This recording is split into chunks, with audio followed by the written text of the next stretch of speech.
The morning of November 3rd, 1888, Edwina Holloway woke before the sun and reached for the tin cup she kept beside her bed. It was a habit she had carried for 11 years of marriage, the two of them drinking water in the dark before the day demanded anything of them. Arthur used to say it was the only quiet moment a working man got. She had laughed at that once. Now she reached for the cup alone and the water inside it was frozen solid. She did not panic. She did not cry. She sat up in the cold, turned the cup upside down on her knee, and waited for the ice to loosen from the tin. When it dropped into her palm, she held it for a moment, feeling the slow sting spread across her fingers. Then she set it on the floor, picked up the pencil and small notebook she kept on the same shelf as the cup, and wrote one number, 34. That was the temperature inside her own home. Fahrenheit, before dawn, after a full night of burning wood. She stared at the number for a long time. Then she wrote below it 6 weeks of firewood remaining. Winter runs to late March, 10 weeks short at minimum. No money to buy more. Cannot cut alone in chest-deep snow. She closed the notebook, set the pencil beside it, got up and started the fire. There was no drama in any of this. That was the part nobody in the valley of Harrow Creek, Wyoming territory would have understood if they could have seen her. Most people faced with those numbers on that cold morning would have either wept or gone looking for someone to help them carry the weight. Edwina Holloway did neither. She had learned something in the 8 months since Arthur died from typhoid fever in the wet spring of that year. She had learned that grief and arithmetic do not negotiate with each other. The grief would come when it wanted. The arithmetic was always there, patient and indifferent, waiting for her to look directly at it. The single-room cabin had belonged to Arthur before her, built by Kelvin Quarles in the spring of 1882, when the valley was still being parceled out to settlers willing to tough through the first winters. Quarles had built it well by the standards of the time. The walls were tight-fitted pine logs. The chimney was proper fieldstone. The floor was plank, pine laid close enough that you couldn't lose a coin through the gaps. By the standards of the time, it was a good house. But wood, no matter how well fitted, does not hold warmth the way stone holds it. This is not a question of craftsmanship or effort. It is a question of physics, and the physics were simple and brutal. Wood has low thermal mass, meaning it cannot store energy the way denser materials can. When a fire burned in the hearth, the air in the room warmed quickly, but the moment the fire died down, that heat had nowhere to go, except out through the walls, up through the thin roof, and into the frozen Wyoming sky. The wind that came down from the northwest, which was most of the wind that came to Harrow Creek between November and March, found every seam in those pine logs and pushed cold air through it, the way water finds every crack in a dam. You could burn a fire all night and still wake to find 34 degrees inside your own walls. Edwina had been burning through her wood at a rate she could not sustain. 4 days of careful burning consumed what should have lasted a week. She had watched the stack against the back wall shrink through October and into early November, with the helpless attentiveness of someone watching a wound bleed and knowing there is not enough cloth left to stop it. She had done the arithmetic. She did it again now, standing at the hearth with the morning fire just catching. 6 weeks of wood, 10 weeks of winter remaining. That was the gap. That was the problem. The problem had no solution she could see from inside the four walls of Kelvin Quarles's well-built, warmth-leaking cabin. She was still thinking about it 2 days later when she walked into Hartwell Ravenswood's general store on the main road of the settlement. Ravenswood had run the store for 15 years, which meant he had also run the informal credit ledger that kept most families in the valley alive through the gaps between harvests and paychecks. He was not a cruel man. He was a precise one. He tracked what was owed and what was paid with the same quiet attention that Edwina gave to her firewood stack, and he had over 15 years extended and recovered enough credit to know exactly which debts would be honored and which would not. Edwina had always been on the right side of that ledger, 6 years of buying on credit in the leaner months and paying in full when her sewing work picked up. Not once late, not once short. She laid that history on the counter between them without speaking it aloud. The way you lay down a hand of cards, you know, is strong. Then she asked for 2 additional cords of firewood on credit to be repaid in the spring. Ravenswood listened. He folded his hands on the counter. He looked at her the way a man looks at a situation he has already calculated before you finished explaining it. "Mrs. Holloway," he said, "this is a hard winter coming. Everyone in the valley needs wood. I can't extend priority to one account over another." "I'm not asking for priority," she said. "I'm asking for the same terms I've had for 6 years. The terms were for household goods," he said. "Dry goods, fabric flour. Wood is a different supply line." She looked at him for a moment without speaking. She had known Hartwell Ravenswood long enough to recognize when he was telling a partial truth as a way of not telling the whole one. The firewood was stacked behind his store in a quantity that suggested he was not in fact short of supply. He was waiting.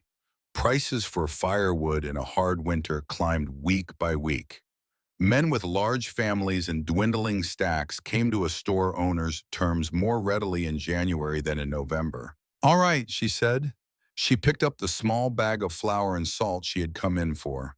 "Thank you for your time." She turned and walked to the door. Behind her, she heard Ravenswood say something to a farmer who had just come in from outside, a man named Albert Price, who had the cheerful, unthinking loudness of someone who believed the world was a basically manageable place.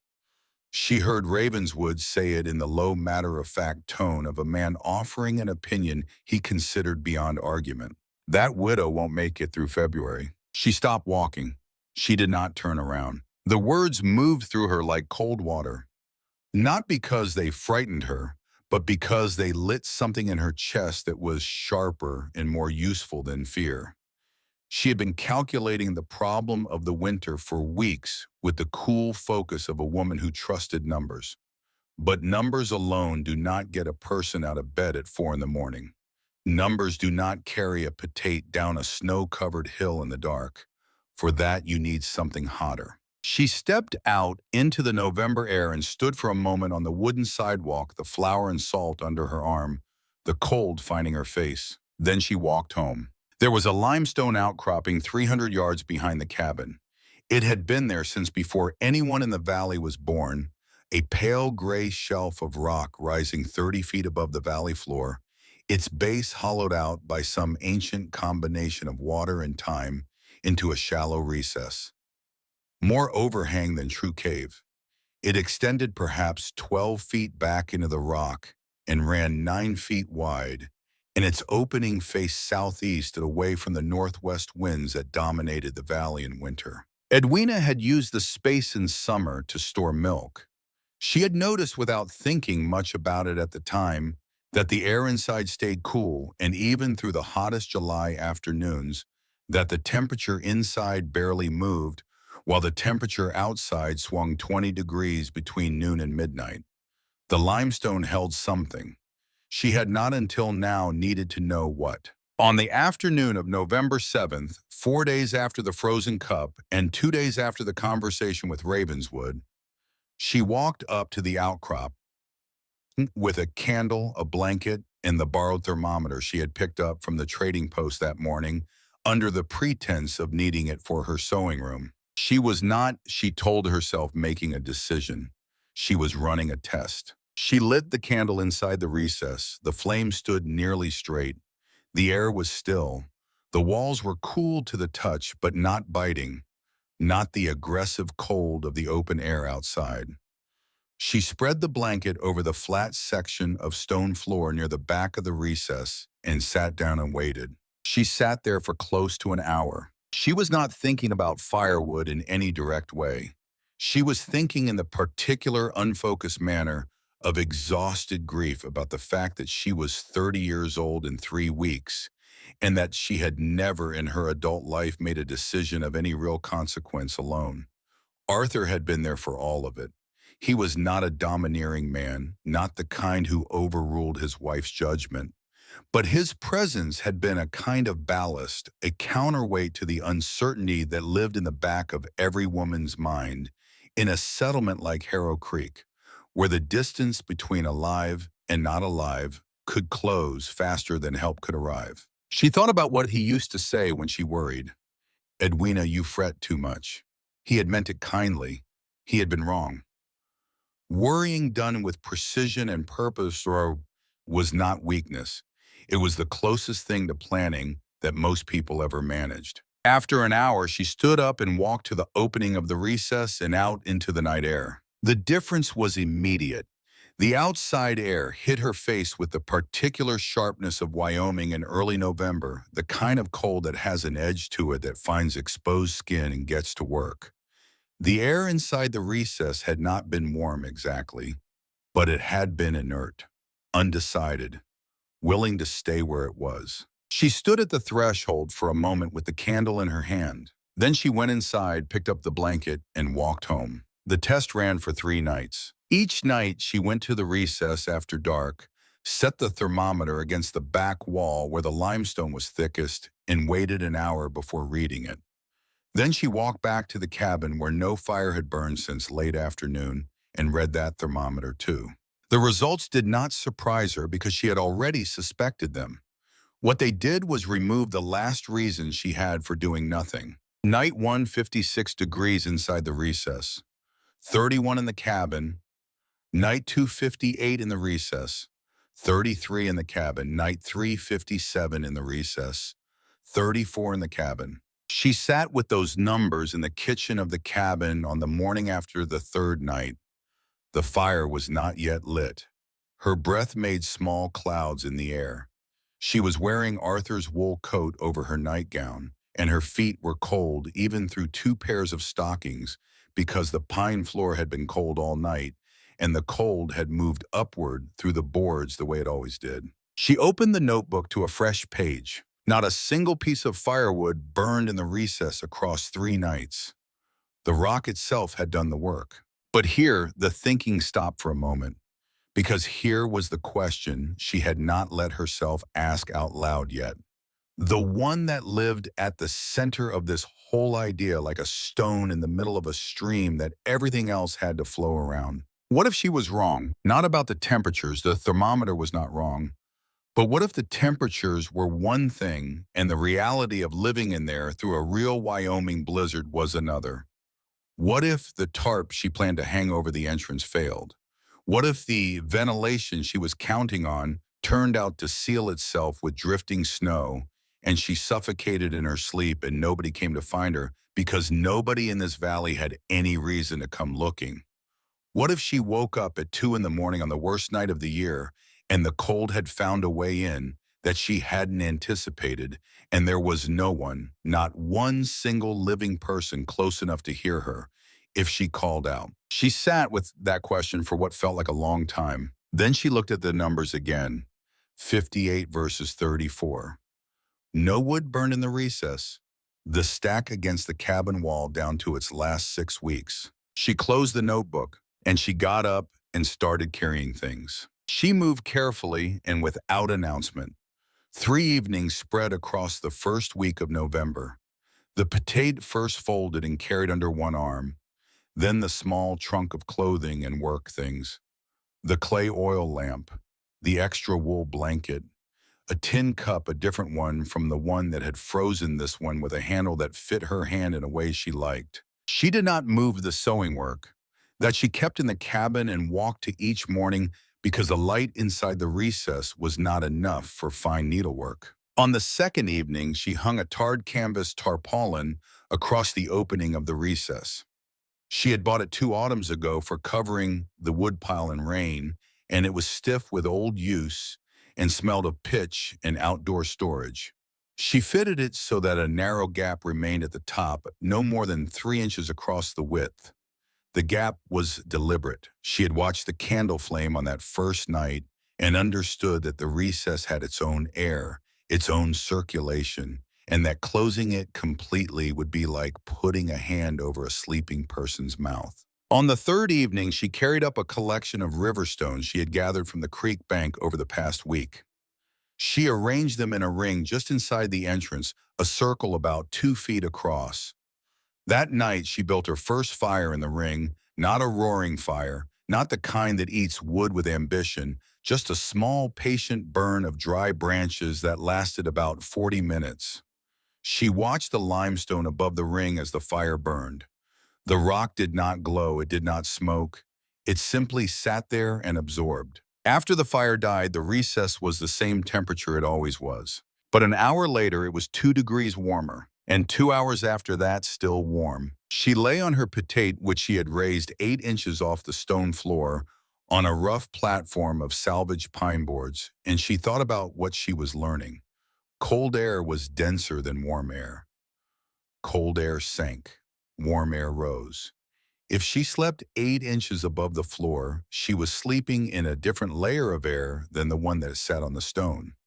The stone itself, charged with an hour of gentle heat, gave it back through the night, the way a good neighbor returns a borrowed thing quietly and without being asked. This was not magic. It was not luck. It was the same physics that had kept milk cold in the summer, working in reverse.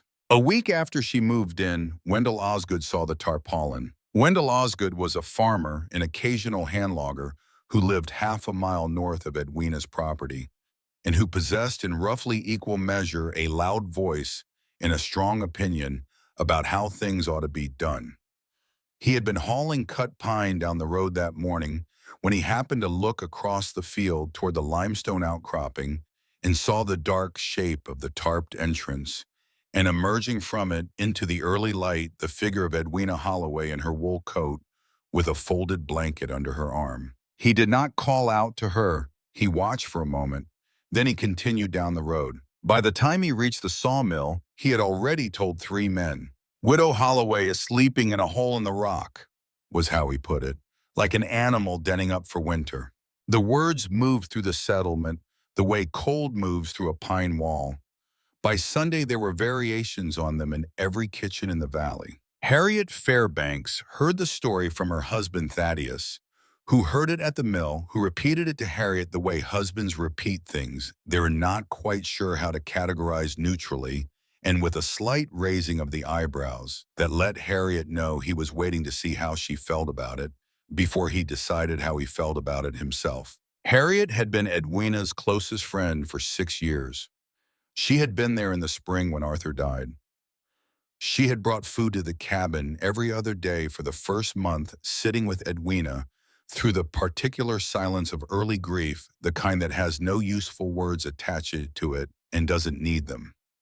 She knew Edwina Holloway better than anyone in Harrow Creek, and what she knew was that Edwina did not do things without reason. She went on a Tuesday afternoon carrying cornbread wrapped in a cloth, the way she always carried a reason to visit, so that the visit itself didn't have to justify itself. She found Edwina outside the recess entrance, mending a shirt on a flat rock she was using as a work table. They talked easily at first, the way old friends talk when neither of them has yet said the thing that brought them there. Then Harriet said it. "People are talking, Edwina. People were talking last winter about the Henderson boy and his drinking," Edwina said without looking up from the shirt. "He's still drinking. This is different." Harriet set down the cornbread. She looked at the tarped entrance. "Reverend Warren asked me last Sunday whether you were all right. He asked me in the way that means he's thinking about doing something about it if the answer isn't the right one." "What did you tell him?" "I told him you were fine." A pause. "But Edwina, Thaddeus doesn't want me coming here anymore. He says it looks bad for us." Edwina set the needle down on the cloth.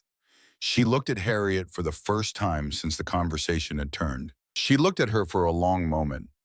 Long enough that Harriet began to say something else, something softer, something that would ease the tension she could feel building between them. But before she could find the words, Edwina stood up, folded the shirt carefully, and picked up the cornbread. "Thank you for bringing this," she said. "You should head back before dark." She turned and walked through the tarpaulin into the recess. Harriet stood outside it for a moment. Then she walked home. That night alone in the recess, with the lamp burning and the fire in the stone ring reduced to coals, Edwina did not write in the notebook. She lay on the platform with the wool blanket pulled close, and she thought about Harriet's face in the moment before she turned away. Not the guilt in it, not the apology that Harriet was trying to make with her eyes because she couldn't make it with her words. What she thought about was the fear.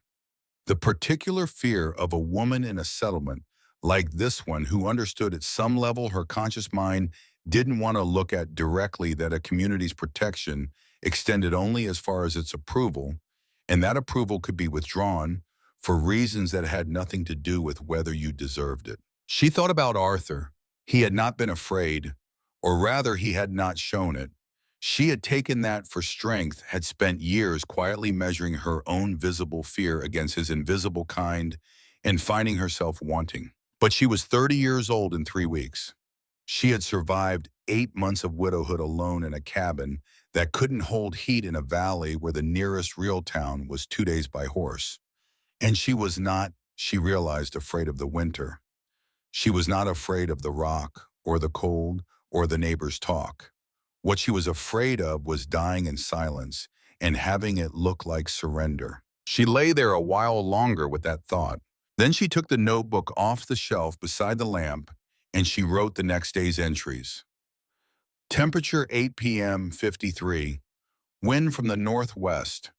Firewood used today 6 branches each no longer than her forearm.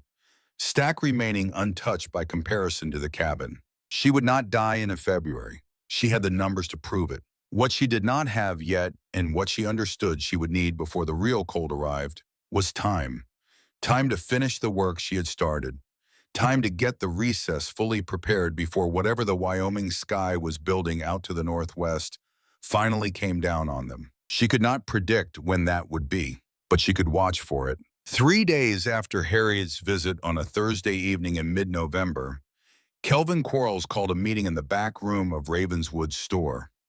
5 men came. Quarles, Wendell Osgood Hartwell, Ravenswood, a cattle rancher named Silas Poole, and the settlement's only Dr. Cornelius, who attended more as a witness than a participant. Quarles ran the meeting the way he ran everything, with the quiet authority of a man who had built most of the structures in the valley and understood at a deep and practical level what those structures were supposed to do and what could go wrong when they didn't do it. He was not, he made clear, trying to be unkind to Mrs. Holloway. I built that cabin, he said. I know what it can take and what it can't. A woman alone in that place through a hard winter is already at the edge of what's manageable. But a woman sleeping in a limestone shelf with no heat source worth the name and a piece of canvas between her and a blizzard is a different problem. She won't take help, Wendell Osgood said. I know that type. She might if it were offered right, Quarles said. She turned down my offer to fix the front wall last September, Ravenswood said from the corner, and let the rest of the sentence carry itself. She's proud, Quarles said. Fine, but proud and dead is still dead. Dr. Cornelius said nothing. He watched the other men with the careful attention of someone filing information away. The decision that they arrived at, not stated directly, but understood by everyone in the room, was this. If Edwina Holloway was still living in the limestone recess by the new year, and if there were any sign at all that she was in danger, they would arrange for her to be taken to relatives in Cheyenne, 2 days south, where she could wait out the winter in safety. The cabin and land would be held for her return. It was, Quarles said, the responsible thing. No one suggested asking Edwina what she thought of the idea. No one in that room thought to. The week after the meeting, the temperature dropped further and the color of the sky in the northwest began to change in the way that Edwina, after 11 winters in Wyoming, recognized as serious. It was not the deep purple-black of ordinary storm weather. It was a flat, pale gray, the color of old bone, a color that seemed less like clouds and more like the sky itself thickening, as though the air above the mountains were solidifying. She spent the last days of December finishing the modifications to the recess. She added a second tarpaulin layer with a 6-inch air gap between them, which she had worked out on paper first, and then tested with the thermometer, confirming that the dead air between the layers held heat, the way wool batting holds it inside a quilt. She built a small stone baffle inside the entrance, a partial wall of stacked flat rocks that deflected the wind without sealing the airflow. Along the ceiling, she pressed flat stones into the gaps between the limestone shelves, creating a surface that caught the warm air rising from the fire ring and redirected it back down along the walls. Each change was small, each change was measured. Her sewing work continued. 3 clients had stopped bringing her work after the talk started, but 2 new ones had appeared, women who were curious in the way that some people are curious about anything that breaks the ordinary shape of things. She worked in the cabin by day for the light and returned to the recess each evening. On the afternoon of January 8th, 1889, she was carrying a finished shirt back from the cabin to the recess when she stopped on the path and looked northwest. The sky was the color of old bone. The wind was from the northwest, and it had changed its character since morning. No longer variable and gusting, but steady and purposeful, the way a river current is steady, pulling everything in one direction without apology. She stood there for a minute, holding the shirt in both hands, feeling the air on her face. Then she went inside and checked the tarpaulin fastenings. She checked the wood supply under the small shelter she had built against the outside wall of the recess, counting cords by hand, the way her father had counted money, touching each piece. She checked the thermometer. She filled the water jug and set it against the back wall where the limestone was thickest and where, if the temperature in the recess held, it would not freeze. Before she lay down that night, she took a piece of paper from the back of the notebook and wrote one sentence on it. "If anyone finds this notebook, I hope the numbers inside it are useful to them." She signed it, Edwina Holloway. She folded the paper and pressed it inside the front cover of the notebook. Then she put the notebook on the shelf. She lay down in the dark and listened to the wind beginning its long conversation with the valley. By morning, it would have nothing polite left to say. The blizzard did not come with thunder. It did not announce itself with the dramatic sky splitting that Wyoming storms sometimes offered as a kind of warning. It arrived the way the most dangerous things arrive, quietly, incrementally, in a way that let people believe, hour by hour, that it was probably not going to be as bad as it looked. That was its first cruelty. By 6 in the morning of January 9th, 1889, the snow was falling in the light, uncommitted way of an ordinary storm. People in Harrow Creek got up, saw the gray sky, noted that the wind was still from the northwest, but not yet extraordinary, and went about the business of their mornings. Horses were fed, fires were built up. Children were sent to fetch water from the creek before it got worse. By 10 o'clock, the snow had doubled in weight, and the wind had found its intention. By noon, there was no longer any question about what this was. The temperature had been 12 degrees Fahrenheit at first light. By midday, it was 6. The snow was no longer falling so much as it was being driven, coming in nearly horizontal sheets that made it impossible to see more than 20 feet in any direction. The wind, which had been purposeful that morning, had become something else entirely by afternoon, a sustained force that hit the walls of every structure in the valley, not like weather, but like intention, like something that had decided to find the weakest point in everything built by human hands and press there steadily without rest. Edwina was inside the recess when it arrived in full. She heard it before she felt any change inside. The tarpaulin, which had moved in the wind like a slow breath for weeks, suddenly stiffened and pulled taut against its fastenings with a sharp sound like a sail under load. The stone baffle she had built inside the entrance shuddered once with the pressure change, then held. The gap at the top of the outer tarpaulin made a thin, continuous sound, not quite a whistle, something lower, more sustained, like a finger held against the edge of a blade. She checked the thermometer. 52 degrees. She built a small fire in the ring, fed it for 40 minutes, let it die down to coals. Then she sat on the edge of the platform with her feet off the floor and her hands in her lap and listened to the valley being taken apart outside. 20 yards away, the limestone outcropping rose 30 feet above the floor of the valley, and it broke the worst of the northwest wind, the way a ship's prow breaks a wave, sending the force of it up and over and to either side, leaving the southeast-facing entrance of the recess in a zone of comparative calm. Comparative. The wind still found the entrance, but it found it reduced, deflected a fraction of what it was doing to the open ground and the flat-walled structures on the valley floor below. Inside, 52 degrees at 8 in the evening, 51 at midnight, 54 by morning after the stone had been releasing the afternoon's heat for 12 hours. She slept. Not easily, not all the way through, but she slept. She woke once near 2 in the morning and lay still for a moment, listening, checking her body's report of the air around her. Her breath made a faint cloud. The tip of her nose was cool. The rest of her, under the wool blankets, was warm. She pulled the blanket tighter and went back to sleep without adding any wood to the ring. The valley below was having a different night. In the homes that Kelvin Quarles had built, in the homes that the settlers themselves had thrown up in the early years, the battle with the cold was constant and losing.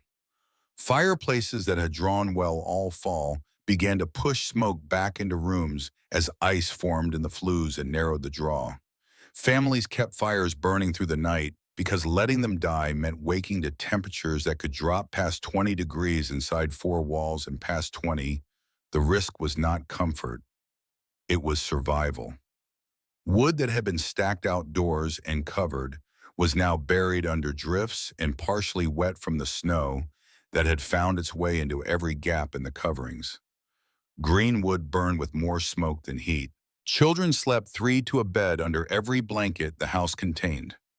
Women kept moving through the night, stoking fires, checking children, listening to the wind, and calculating what was left in the woodpile and how many more nights this could go on. The storm ran through January 9th and into the 10th without slowing.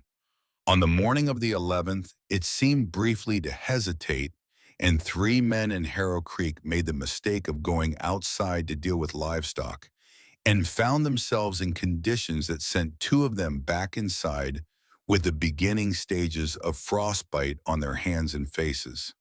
The third made it to his barn and back, but it cost him 40 minutes of work that should have taken 8. By the evening of the 11th, the storm had found its second wind. It would not stop until the 20th. On the third day, Kelvin Quarles was awake at 2 in the morning. This was not unusual for him during bad winters. He was a light sleeper by disposition and a worrier by trade, the kind of man who ran through structural calculations in his head during sleepless hours, the way other men ran through prayers. He lay in bed for a while, listening to the sound of the wind on his walls, and then got up and went to the hearth. The fire had burned to low coals. The room temperature, which he checked out of professional habit with a thermometer he kept on the mantelpiece, was 37 degrees Fahrenheit. 37 degrees. In the house he had built for his own family, with the fire that had been burning continuously for 3 days. His son Chester, 8 years old, had developed a cough on the second night.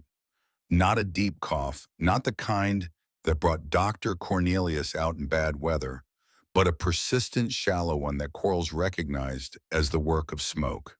The wood they had moved inside from the covered stack was not as dry as it should have been, and wet wood smoked before it caught properly, and the smoke had nowhere to go in a sealed house with a restricted flue, so it went into Chester's lungs, and Chester coughed through the night and woke up red-eyed and tired. Margaret, his wife, had moved her chair to within 3 feet of the hearth and kept her feet off the floor entirely because the pine planks had gone so cold in the sustained weather that contact with them, even through thick wool stockings, produced a kind of ache that took an hour to go away. She was mending by firelight at 2 in the morning because she had not been able to sleep.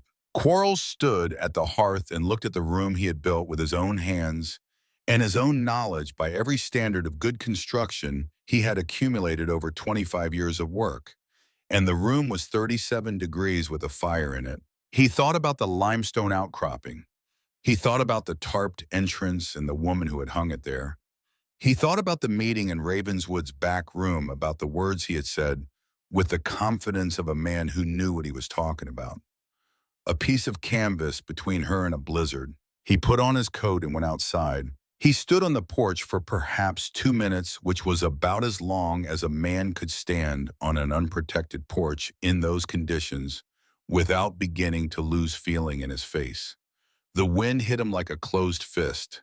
The snow came at him from 40 degrees off horizontal, not falling, but flying. He looked in the direction of the outcropping. He could not see it. The dark and the snow in the distance made it invisible, but he knew where it was. He went back inside. He did not do anything else that night. He was not yet the kind of man who could act on what he suspected. He was still the kind of man who needed to be made certain before he moved. And being made certain for Kelvin Quarles required more than a cold thermometer and a sleepless night. It required something external, something that came from outside his own skull, something he could not dismiss as doubt or worry, or the particular self-undermining that afflicts men who have been certain for a long time. He sat back down in his chair by the fire, put his feet near the coals, and waited for morning. The morning of January 15th, the 6th day of the blizzard, Thaddeus Fairbanks stood at the window of his cabin and looked at what remained of his woodpile. He had stacked 4 cords in October, which he had believed based on every previous winter would be more than sufficient through March. 5 days into the storm, he had burned through almost 3 of them. At that rate, he had perhaps 4 more days of fuel. After that, he would be burning furniture. His daughter, 6 years old, had been coughing since the second day, the same shallow smoke cough that was moving through half the households in the valley. Harriet had kept her close to the hearth, which helped with the cold, but not with the smoke. The child's eyes were pink and irritated. She slept in fitful bursts and woke confused and crying. Harriet had said very little for 2 days. She moved through the cabin with the focused, careful efficiency of a woman who was managing her own fear by keeping her hands occupied. She cooked, she mended, she tended the fire, she checked the wood pile with a look on her face that she thought Thaddeus didn't notice, the look of someone doing arithmetic that isn't coming out right.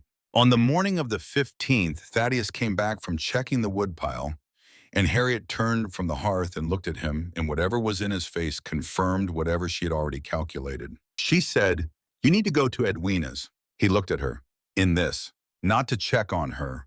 Harriet's voice was steady in the way it got when she had already made up her mind, and the only thing left was to make sure the other person understood it, to ask her something useful. Thaddeus did not move for a moment. "Harriet," she said, "Harold and Agnes Tanner are on the other side of that field.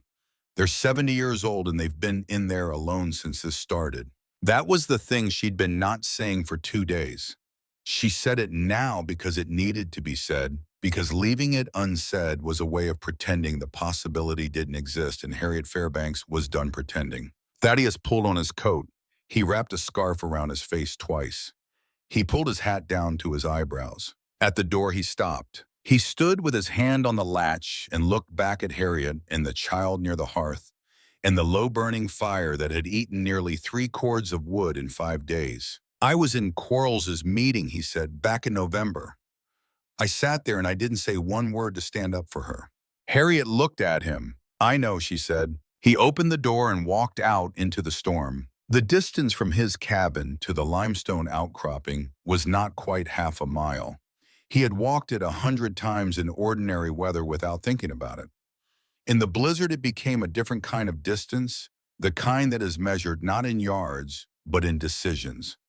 Each step forward, a small, separate act of will against the wind that pushed him sideways in the snow that erased the landmarks he navigated by. He counted his steps for the first 100 yards until he found a rhythm that kept him moving. Then he stopped counting and just moved. He found Edwina outside the recess entrance, using a short-handled hatchet to split a chunk of wood into smaller pieces. Her breath was visible in the air. Her movements were unhurried and precise, the way a person moves when they are cold, but not desperate when the work is maintenance rather than emergency. She looked up when he came within speaking distance. "Mrs. Holloway." He had to raise his voice over the wind. "You all right?" She looked at him for a moment. His face was red from the cold. His coat was matted with snow on one shoulder, where the wind had driven it in, and his eyes had the particular expression of a man who has been outside in serious weather for longer than was comfortable. and is managing not to show how uncomfortable it was. "I'm all right, Thaddeus." She set down the hatchet. "Are you?" He looked at the small stack of wood beside the entrance. It was tidy, modest, the kind of stack that represented careful management rather than abundance. He had expected either a depleted stack or no stack at all. What he had not expected was the calm orderliness of it. "Can I see inside?" he asked. She stepped to one side without a word. He bent to clear the tarpaulin and stepped through. 2 steps in, he stopped. The air was not warm. He had not expected warm, but there was an absence of something that he had been living inside for 6 days and had stopped noticing until it was gone. The aggressive, mean personal quality of the cold in his cabin, the cold that found his wrists between his sleeve and his glove, and found the back of his neck above his collar, and found his feet through the boards. No matter how close to the fire he stood, that cold was not here. The air in the recess was cool, the way a stone cellar is cool in autumn. Present but settled, not hunting. The oil lamp burned on a flat wooden crate without flickering. The potate on the raised platform was neatly folded back. A tin jug of water sat against the far wall, and it was not frozen. He breathed out slowly. The exhale made a faint cloud thinner than the cloud it made outside, thinner than the cloud it had made in his own kitchen that morning. "Jesus," he said. It came out quieter than he intended, almost private. "Physics," Edwina said from behind him. He turned around. She was standing just inside the tarpaulin, watching him with the patient attention of someone who has already seen what he was seeing and has had time to understand it. He looked around the recess for a long moment. At the stone ring near the entrance, cold now, no current fire. At the 2 layers of tarpaulin with their narrow gap. At the flat stones pressed along the ceiling. At the platform that kept the sleeping surface above the floor. None of it was complicated. All of it had been thought through. "I was in Quarles's meeting," he said, "in November. I didn't say anything." Edwina did not look away from him. She did not move. "I know," she said. The silence between them lasted a few seconds, and in it, Thaddeus Fairbanks felt something settle in his chest that was not comfortable but was honest. The particular weight of a man who has recognized clearly and without excuse what he failed to do and why. "How much wood have you used?" he asked finally. "Since the storm started." She turned to the shelf beside the lamp and took down the small notebook. She opened it to the current page and handed it to him. He looked at the columns, date, temperature, inside temperature, outside, as best she could read it from the entrance wood used observations. Every day since November. The handwriting was small and consistent, the numbers precise. He looked at the entry for January 9th, the day the storm began. He looked at the entries for each day since. He looked at the running total in the margin, her own calculation of cumulative wood burned. 1 cord and a fraction. In 6 days of the worst storm in recent memory. He had burned close to 3 in the same time. He handed the notebook back. She took it and closed it and set it on the shelf. "May I bring Harriet tomorrow?" he asked, "if the wind drops enough." "You don't need to ask," Edwina said. He ducked back under the tarpaulin and walked out into the storm. The Tanner farmstead was 3/4 of a mile east of Edwina's property, and Thaddeus thought about it all the way back to his own cabin. He thought about Harold Tanner, who was 71, and Agnes Tanner, who was 68, and their small house at the edge of the settlement in the woodpile that Harold had mentioned in October when Thaddeus had passed him on the road as being adequate for the winter. Adequate for an ordinary winter. He thought about going there. He stood inside his own door for a moment after he got back, still in his coat, snow melting off his shoulders onto the floor, and thought about it seriously. The wind decided for him. He could not make it to the Tanner place and back in what was left of the afternoon. The conditions had worsened in the 20 minutes it had taken him to walk from the recess to his cabin. He would go tomorrow first thing as soon as there was enough light to navigate by.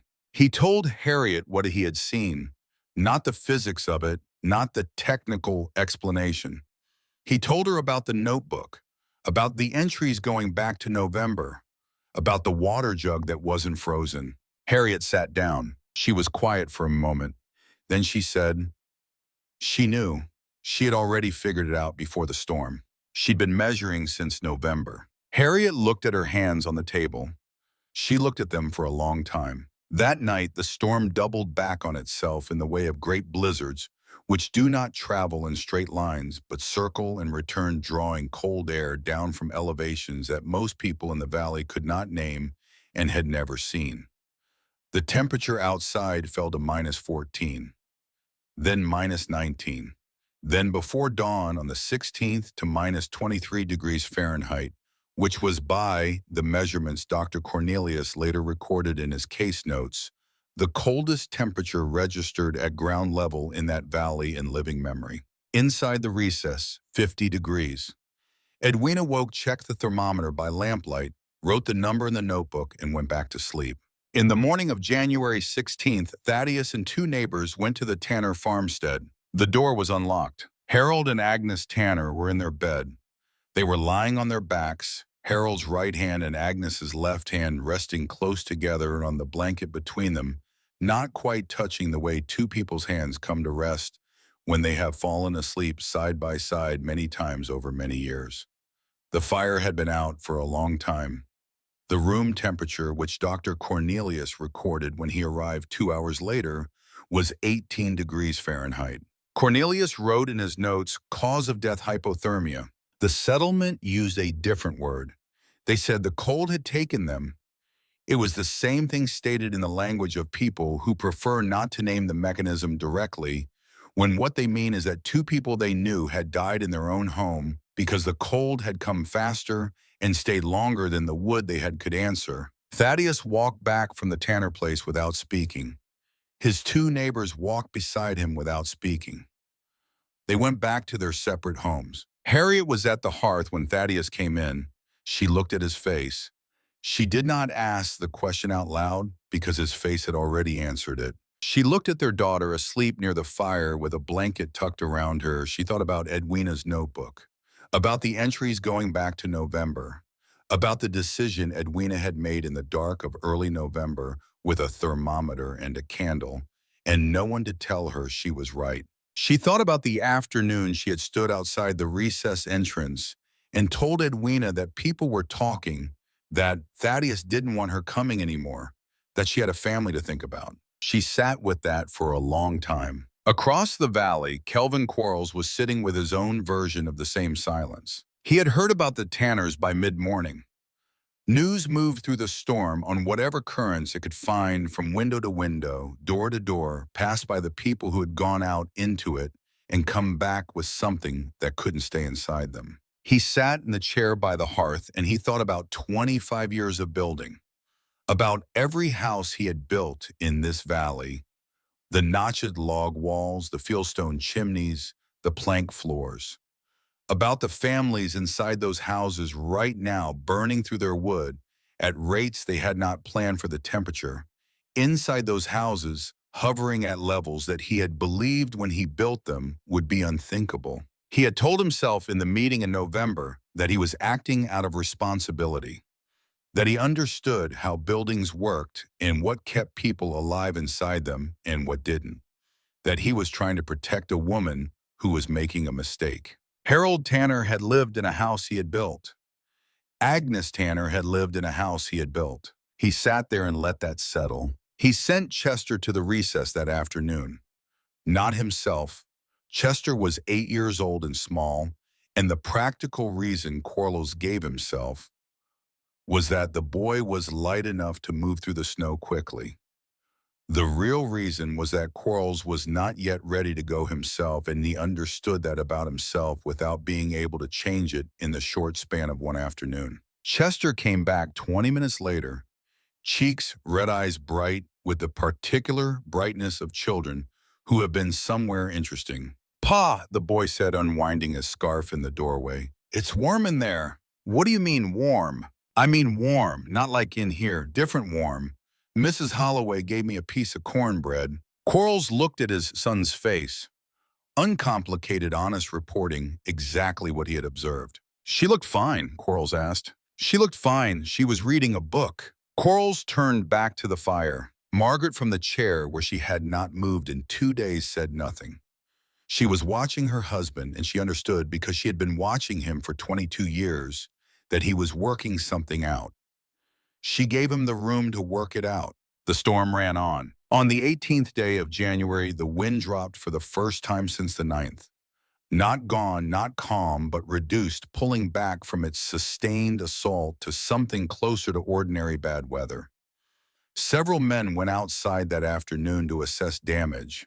Fences down, roofs strained, wood piles in household after household at levels that would require rationing to see the winter through. Wendell Osgood went out on the 18th and walked to his barn, and on the way back stopped at the edge of the field and looked toward the limestone outcropping.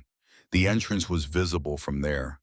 The outer tarpaulin was still in place, intact. He had told more people than he could now count about the widow sleeping in a hole in the rock like an animal denning up. He had said it with the easy authority of someone who knows the expected response to an unusual thing and can reliably produce it. He stood in the field and looked at that tarpaulin for a while. Then he walked back to his house and told his wife that Thaddeus Fairbanks had said the Holloway woman had barely touched her woodpile. He said it differently from how he would have said it 2 weeks ago. He did not say it with a laugh. He said it the way a man passes along information he has not finished understanding, carefully leaving room for the meaning to finish arriving. The storm broke fully on the morning of January 20th. The sky went from flat gray to hard blue between midnight and sunrise, the way Wyoming skies sometimes changed when the pressure shifted all at once and without ceremony. The temperature was still well below freezing, the snow still deep and crusted, the valley still buried under 11 days of accumulation. But the wind had stopped. In the sudden silence of that morning, Harrow Creek took stock. 2 dead, multiple cases of smoke-related respiratory illness, wood piles across the settlement at levels that ranged from strained to nearly exhausted. Kelvin Quarles's own stock down to less than a cord from an original 4. Thaddeus Fairbanks less than half a cord remaining. Edwina Holloway more than a cord and a half still under the shelter beside the recess entrance. That number moved through the settlement in the days after the storm broke with the quiet insistence of a thing that could not be argued with because it was not an opinion. It was arithmetic. And arithmetic, as Edwina had known since the morning she held a frozen cup of water in her cold hand and opened her notebook to a blank page, does not negotiate. Kelvin Quarles was coming. She knew it before he arrived. She had known it since Chester walked out of the recess with cornbread and warmth still in his coat. The question was not whether he would come. The question was what he would say when he got there, and what she would say back. She sat in the recess that night, the first still night after the storm, and listened to the silence that had replaced the wind, and she thought about that question with the same precise attention she had given to temperatures and wood stacks and ventilation gaps for the past 3 months. She thought she knew the shape of the answer. She was not certain she was ready for it. Kelvin Quarles came on the morning of January 21st, the day after the storm broke. He came alone, which told Edwina something. A man who came to prove a point brought witnesses. A man who came to ask a question came by himself in the early morning before the rest of the settlement was fully awake and watching. She heard his footsteps in the crusted snow before she saw him. She was outside stacking the small pieces of wood she had split the previous afternoon into a tighter arrangement under the shelter, the kind of task that exists at the border between useful work and thinking. She looked up when he rounded the edge of the outcropping and came into view. He was carrying his own thermometer. She recognized it, a long mercury instrument in a brass casing that he kept on the mantelpiece of his workshop, the one he used to check the temperature of glue joints in cold weather. He had brought it the way a man brings a measuring tape to a conversation he wants to keep factual. He stopped a few feet from her and looked at the entrance to the recess at the tarpaulin, still in place and intact after 11 days of sustained assault at the small stack of remaining wood under its shelter. He did not say, "Good morning." He said, "How much is left?" "More than a cord," she said. He looked at it, calculating. "I have less than one," he said. It was not a confession he had rehearsed. It came out with the flat, slightly hollow quality of a number that still surprises the person saying it. Started with 4. She did not respond to that. There was nothing to say to it that he hadn't already said to himself. He held up the thermometer. "May I?" She stepped aside. He went in. He did not make the sound that Thaddeus had made, that involuntary, almost private exhalation of surprise. Quarles was not a man given to involuntary sounds. He stood inside the recess for a long moment, thermometer held at shoulder height, and watched the mercury move. She had not built a fire that morning.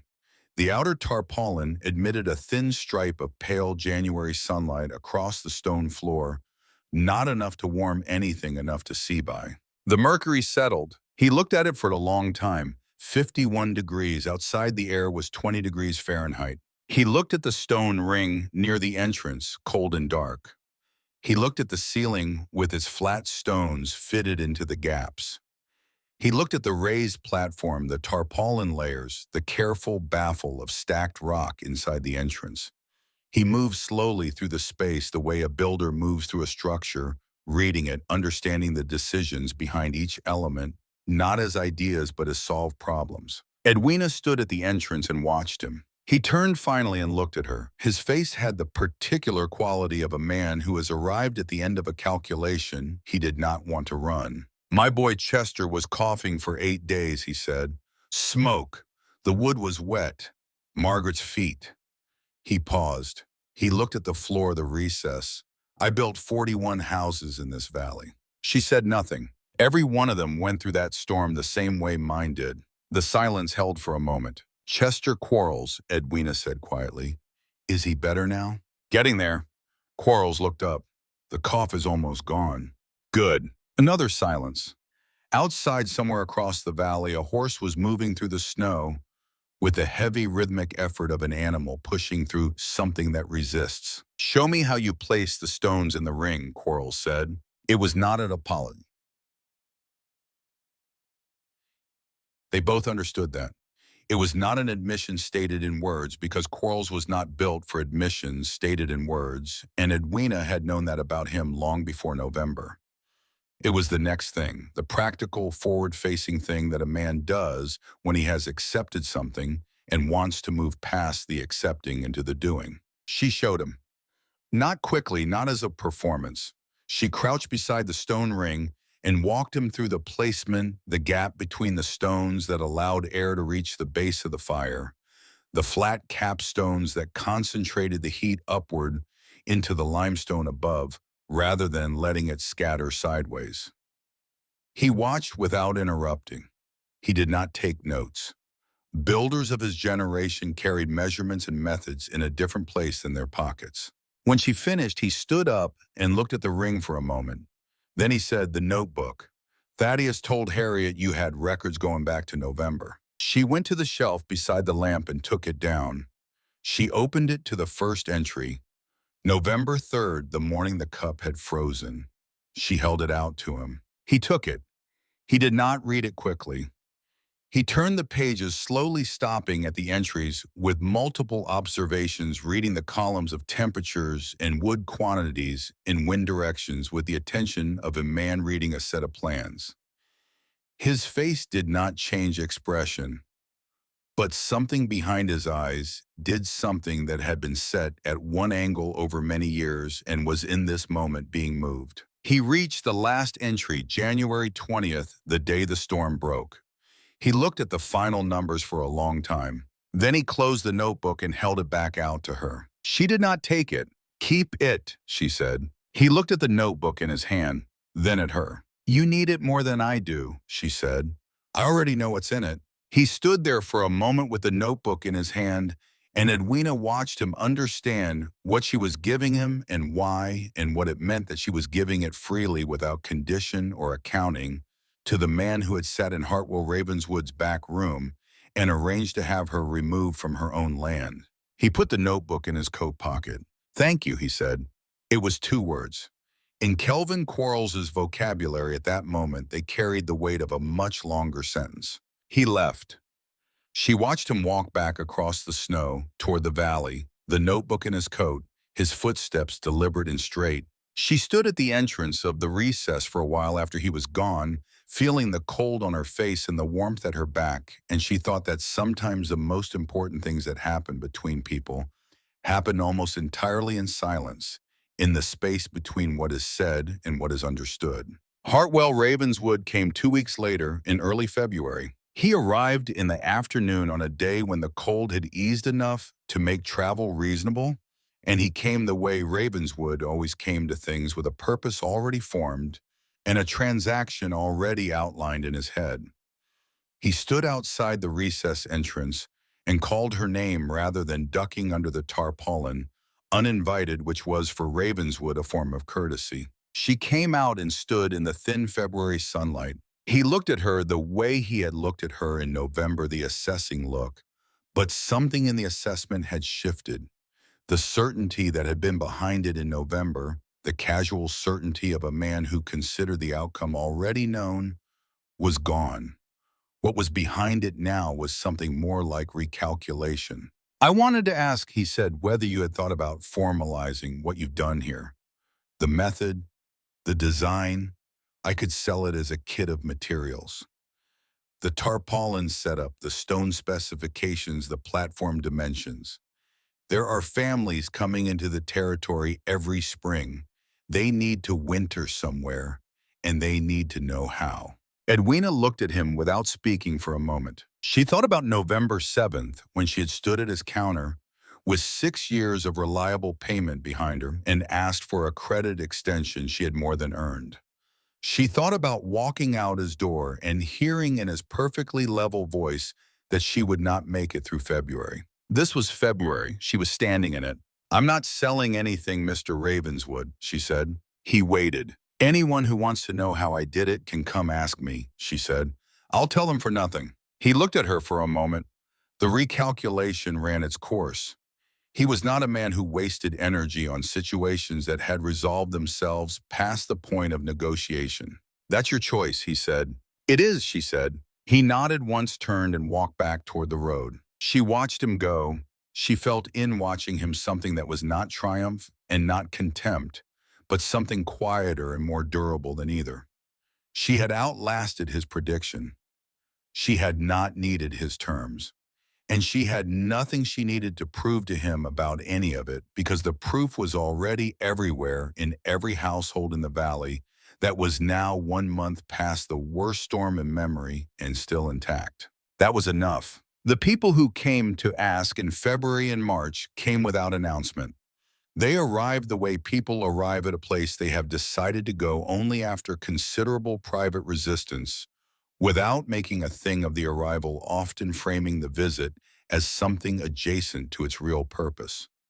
Wendell Osgood came under the pretense of asking whether she had spare tarpaulin canvas he might buy. He spent 40 minutes looking at every element of the recess setup and left without buying anything. And 2 weeks later, his wife mentioned to Harriet Fairbanks that Wendell had been spending a lot of time at a limestone shelf a half-mile from their property clearing it out. A rancher named Silas Poole sent his hired man first, then came himself 3 days later. He was a practical man, and he asked practical questions, and he took notes on a folded piece of paper, and he thanked Edwina with the directness of someone who does not overinvest in the social rituals around asking for help. A woman named Millicent Norwood, widowed 2 years earlier, came on a Tuesday morning and stayed for 2 hours. She was not interested in the recess itself. She wanted to understand the notebook, the method of observation, the habit of measuring and recording over time that had given Edwina the data she needed before the crisis arrived rather than during it.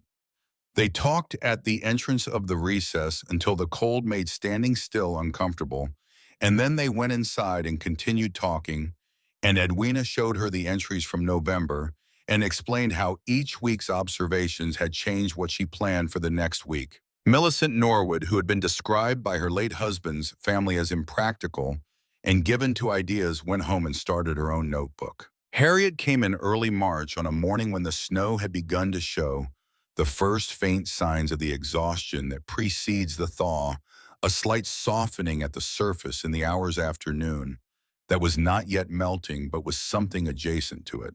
She came with a coat, not one of her own coats.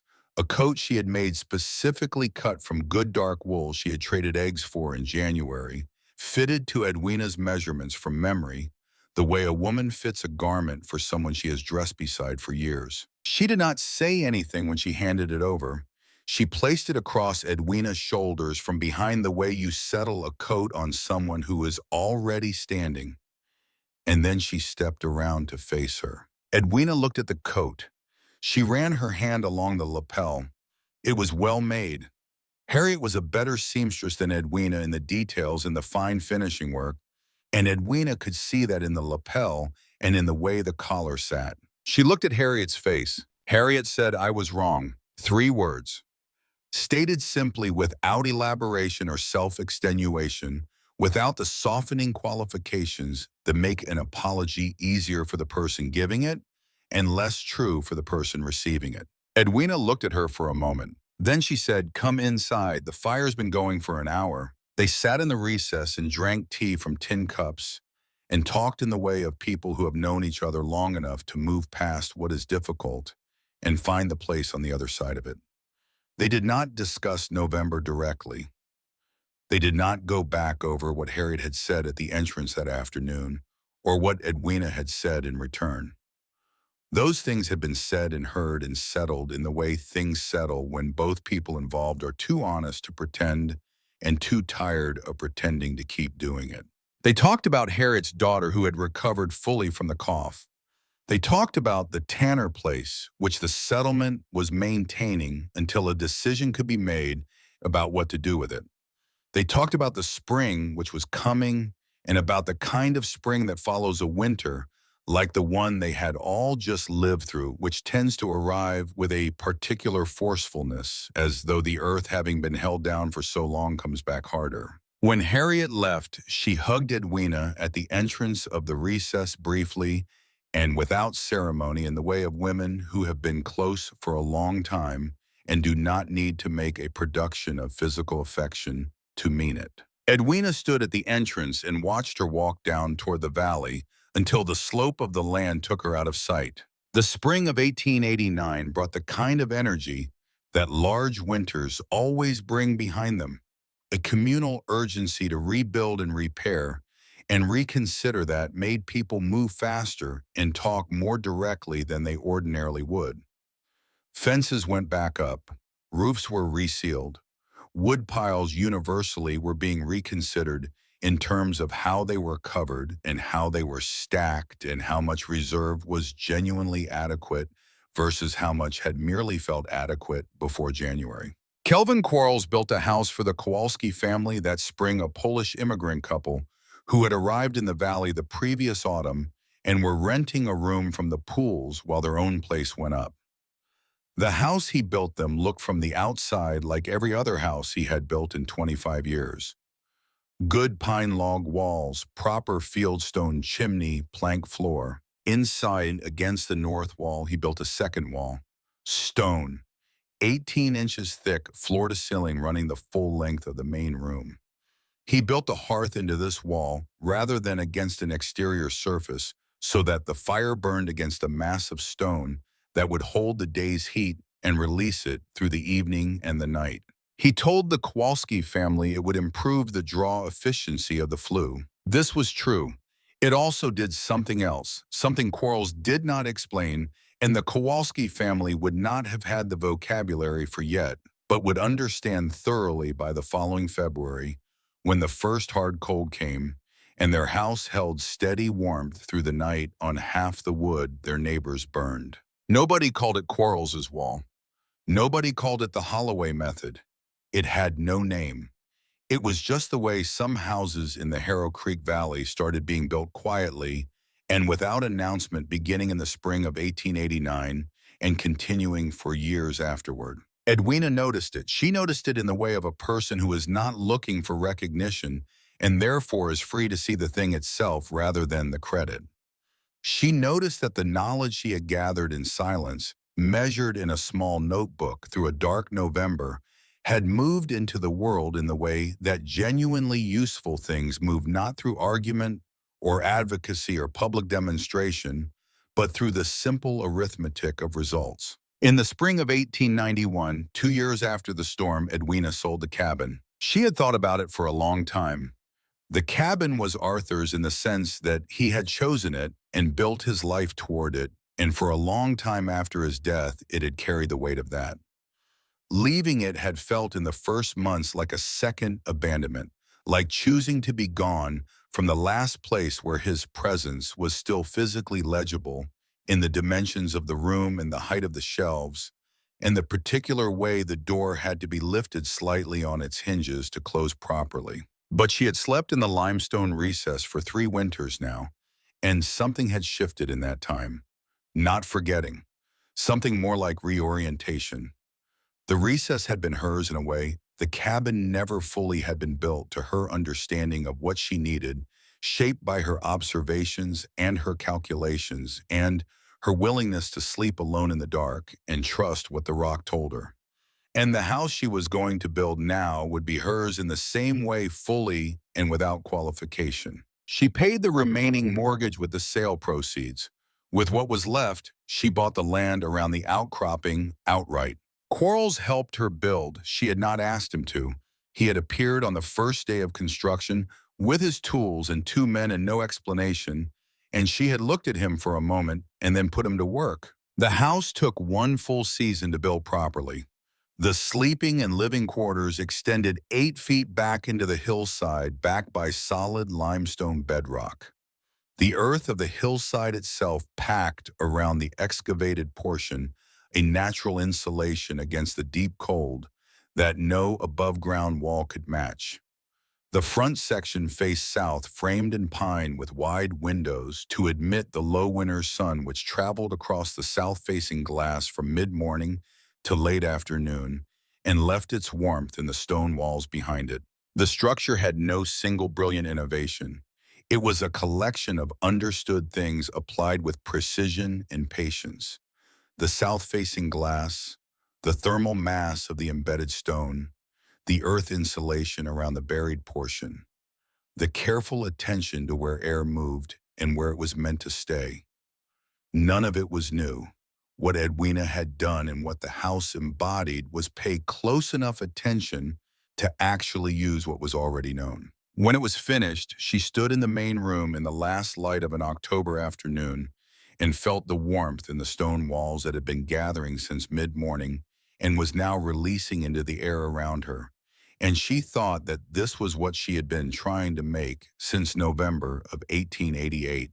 Not just warmth, but warmth that persisted, that did not require constant feeding, that would still be there in the cold hours before dawn, when a person woke alone in the dark and needed to feel that the world was not entirely indifferent to their survival. The first winter in the new house, she burned less than 2 cords from November through March. She kept a notebook recording each day's temperature and observations with the same habit she had built 3 years earlier. But the tone of the entries had changed. They were no longer the record of a test. They were the record of something that worked. She put the small history book Arthur had left on the shelf beside their bed in a box on the high shelf alongside her own notebook. By 1895, the way of building that had no name had spread through a radius of 15 miles. Root cellars were being deepened and fitted for winter sleeping. Stone walls appeared inside timber frames. Families discussed firewood in the plain language of how long the warmth lasted after the fire went down. No one gave Edwina Holloway credit. This was partly because credit flows toward the visible and the credited, and Edwina had remained throughout a woman who worked quietly and without advocacy. But it was also partly because the ideas had moved, as ideas move, when they are genuinely correct by becoming ordinary, by being absorbed into practice, until they seemed like common sense that had always been there waiting for someone to apply it. Millicent Norwood knew. She kept her notebook for 11 years and corresponded with Edwina by letter comparing observations and methods, a quiet, ongoing conversation between 2 women who had both learned that measurement was a form of care. Thaddeus and Harriet Fairbanks knew in the particular way of people who had stood close enough to the moment of change to understand what had preceded it and what had followed. Thaddeus had never spoken directly to Edwina about the morning he had walked half a mile through a blizzard to find her splitting wood with unhurried precision while his own house ate through its fuel. But Harriet had, in the conversation between Harriet and Edwina, which happened over years and over many cups of tea in the stone-backed warmth of Edwina's south-facing kitchen, contained within it everything that the larger story of that winter contained: the stubbornness of established knowledge, the loneliness of being right before anyone else is ready to believe it in the strange, slow, and glamorous process by which useful truth eventually becomes ordinary practice. Kelvin Quarles came back one more time in the winter of 1894, 5 years after the blizzard. He came in his professional capacity to see the finished house, to walk through the rooms, and understand the decisions that had been made, the way a builder studies another builder's work. He brought his own thermometer again, and he took his own readings in each room, and he asked precise questions about the depth of the excavation and the composition of the stone and the angle of the south-facing glass. Before he left, he stood in the main room for a long moment, looking at the way the low winter sunlight came through the south windows and lay across the stone floor, and the way the stone floor held it. He reached into his coat and took out a small notebook. Not Edwina's original, which he kept in his workshop. A new one, his own, in his own handwriting, which contained, she could see from where she stood, columns of numbers and observations that looked very much like the columns she had kept in November of 1888. He had been keeping records. For how long she didn't know and didn't ask. The Kowalski house came through last February at 53 degrees through the coldest nights, he said, without any fire after 9 in the evening. I heard that, she said. He closed the notebook and put it back in his coat. You were right, he said, not grudgingly, not with residual argument in the edges of it, with the particular simplicity of a man who has been conducting his own test for 5 years and has arrived through his own evidence at the same place she had arrived in 1888. The stone knew, she said. I just listened. He looked at her for a moment. Then he nodded once and walked out. Edwina Holloway lived in the stone and pine house until the winter of 1923. She was 64 years old when she died in the bedroom that extended back into the limestone hillside, in a room that was still holding heat at 4 in the morning, without a fire the way it always had. She was older than Harold and Agnes Tanner had been in the winter of 1889. She was older than Arthur had ever gotten the chance to be. She was older than Hartwell Ravenswood's November prediction by 35 years. The notebook she had begun on November 3rd, 1888, the morning the cup of water froze beside her bed, was found in the box on the high shelf by Millicent Norwood's daughter, who had come to settle the estate. Millicent herself had died the previous spring. Her daughter recognized the notebook from her mother's letters and understood what it was. She kept it. The limestone recess behind Edwina's house still stands. The tarpaulin is long gone and the stone ring and platform long since absorbed back into the geological patience of the hill. But the recess itself has not changed in any essential way. The southeast opening still faces away from the northwest wind. The limestone walls still hold whatever warmth the season offers and release it slowly into the air inside. On a clear January morning, when the valley is under hard frost and the air outside is 10 or 15 degrees below freezing, the temperature inside the recess runs 15 to 20 degrees warmer than the open air. No fire, no insulation, no technology of any kind beyond what the earth built there before any of them arrived. It is not a monument. Edwina would not have wanted a monument. It is a place where a woman with a thermometer and a notebook and a serious problem, and no one willing to help her solve it, went to find out what was actually true and found it and lived. The stone did not care who she was. It did not care what the settlement thought of her, or what Hartwell Ravenswood predicted, or what Kelvin Quarles believed about the correct way to build a house, or what the Reverend thought a Christian woman's sleeping arrangements ought to look like. The stone had been doing what it did for 10,000 years before Edwina Holloway climbed that hill with a candle and it would keep doing it for 10,000 years after. She had simply been paying attention. That was the whole of it. That was all it had ever required. A woman alone in a hard winter with a thermometer and a notebook, and the willingness to trust what she measured over what she was told had found a way through that the people in the warm, smoke-filled houses below could not see because they were too busy managing the emergency to look up and ask whether there was another way. There was another way. There is almost always another way. The difficulty is not finding it.